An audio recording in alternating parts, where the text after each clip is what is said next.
લક્ષ્ય ન્યૂઝ, એક નજર, એક લક્ષ્ય. ધારી નગરપાલિકાની ચૂંટણીમાં ભાજપની જીતના શ્રી ગણેશ. પૂર્વ ધારાસભ્ય મનસુખભાઈ સહિત ભાજપના તમામ 4 ઉમેદવારો બિનહરીફ. વોર્ડ નંબર 3માં ભાજપની પેનલ સામે માત્ર 2 જ ઉમેદવારોએ કરી હતી ઉમેદવારી. આજે ફોર્મ ચકાસણી દરમિયાન એક ફોર્મ રદ થયું હતું, અન્ય એક ઉમેદવારે ફોર્મ પરત ખેંચી લીધું હતું. ધારી નગરપાલિકાની પ્રથમ ચૂંટણીમાં પૂર્વ ધારાસભ્ય મનસુખભાઈ ભુવાની પેનલ બિનહરીફ. ધારી ભાજપ દ્વારા ભવ્ય ઉજવણી. ધારીની મુખ્ય બજારોમાં ફટાકડા ફોડી મોં મીઠા કર્યા. 7 વોર્ડ પૈકી 1 વોર્ડ બિનહરીફ થતાં હવે 6 વોર્ડમાં યોજાશે ચૂંટણી. બાકી રહેલા તમામ 6 વોર્ડમાં જીતનો વિશ્વાસ વ્યક્ત કરતા મનસુખ ભુવા.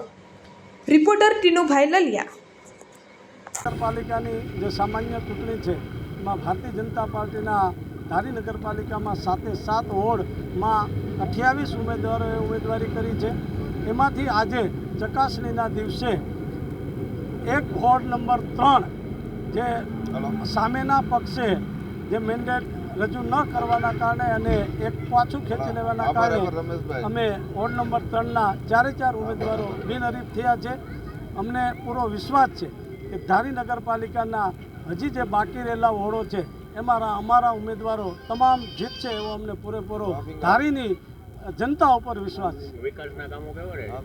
વિકાસના કામો માટે જ આ જે લોકોનો વિશ્વાસ છે કે ભારતીય જનતા પાર્ટી વિકાસ કરે છે. વિકાસના કારણે જ અમે આજે લડી રહ્યા છીએ અને જીતી રહ્યા છીએ.